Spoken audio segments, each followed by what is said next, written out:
Oke, kita sekarang berada di bulan Maret 2026. Coba deh, jujur sama diri sendiri.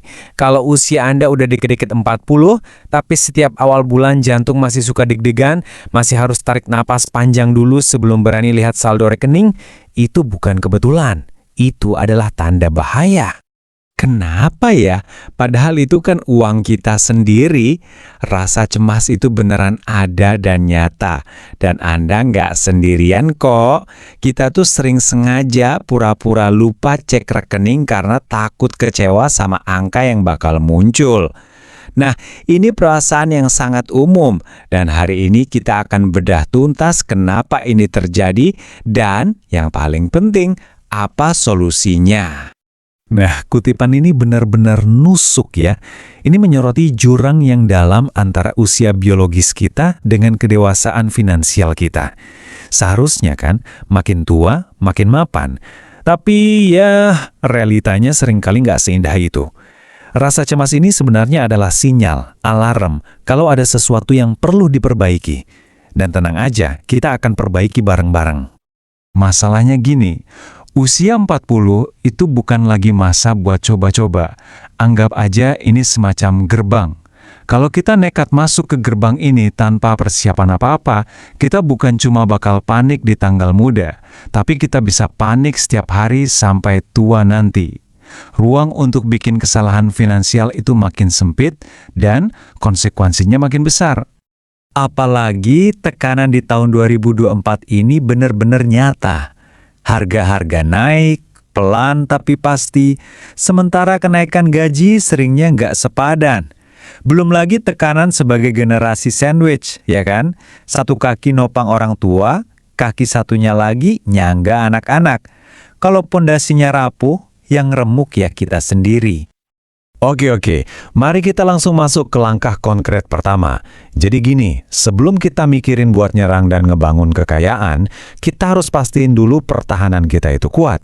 Kita mulai dengan nambal kebocoran-kebocoran halus, ini musuh yang nggak kelihatan, yang pelan-pelan ngegrogoti kantong kita tanpa kita sadari. Nah, ini dia musuh dalam selimut kita, bocor halus. Ini bukan soal ketipu jutaan rupiah sekali waktu. Justru yang bikin kita miskin pelan-pelan, itu adalah kebocoran-kebocoran kecil yang hampir nggak kerasa ini. Ibaratnya kayak keran air yang netes terus-terusan. Kelihatannya sepele, tapi lama-lama bikin banjir. Terus, dari mana aja datangnya kebocoran ini? Nah, slide ini nunjukin 3 biang keladi utamanya. Pertama, langganan-langganan aplikasi streaming atau mungkin gym yang udah jarang banget kita pakai. Kedua, biaya admin atau bunga-bunga kecil dari cicilan pay later yang kalau ditotalin, jadi gede juga. Dan yang paling bahaya, lifestyle creep atau kenaikan gaya hidup cuma demi gengsi. Misalnya, ganti HP tiap tahun padahal yang lama masih bagus banget. Jadi gimana cara nambalnya? Ini rencana aksi yang jelas banget. Coba deh luangkan waktu akhir pekan ini. Buka mutasi rekening Anda. Audit pengeluaran 3 bulan terakhir. Anda mungkin bakal kaget ngelihat ratusan ribu rupiah melayang tiap bulan buat hal-hal yang nggak penting. Poin kuncinya adalah, disiplin kecil kayak gini adalah fondasi dari perubahan yang besar.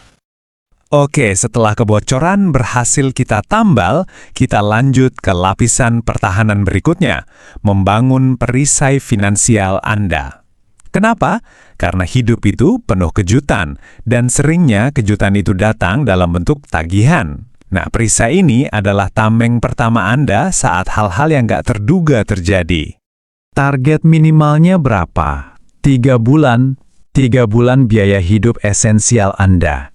Jadi, kalau pengeluaran rutin Anda 5 juta sebulan, berarti Anda butuh 15 juta yang siap pakai kapan aja di rekening terpisah. Ini bukan uang buat gaya-gayaan ya, ini uang untuk bertahan hidup. Slide ini dengan jelas banget menggambarkan perbedaannya. Tanpa dana darurat, satu masalah aja, kayak PHK atau sakit, bisa bikin kita panik, lari ke pinjol atau jual aset dengan harga murah. Ingat, kepanikan itu mahal harganya. Dana darurat itu ngebeli ketenangan, supaya kita bisa mikir jernih pas krisis datang. Eits, ada satu lagi perisai yang sering banget dianggap remeh, proteksi kesehatan. Percuma kan punya dana darurat kalau semuanya ludes terkuras cuma karena satu malam dirawat di rumah sakit. Pastikan BPJS Anda dan keluarga itu aktif. Ini adalah fondasi supaya semua rencana finansial Anda nggak runtuh dalam sekejap. Oke, mode bertahan sudah siap.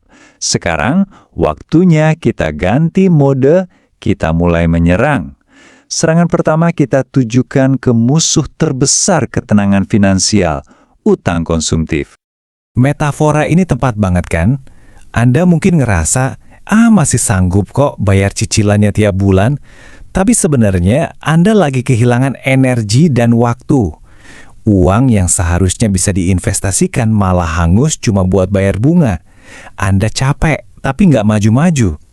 Jadi gimana strateginya? Kita harus cerdas, pakai metode longsoran salju atau avalanche. Coba deh, list semua utang Anda, terus lihat mana yang bunganya paling mencekik. Biasanya sih pinjol atau pay later. Nah, fokuskan semua energi dan dana ekstra buat lunasin monster itu dulu. Begitu satu monster tumbang, alihkan dana cicilannya buat nyerang utang berikutnya. Sekarang kita masuk ke langkah menyerang berikutnya.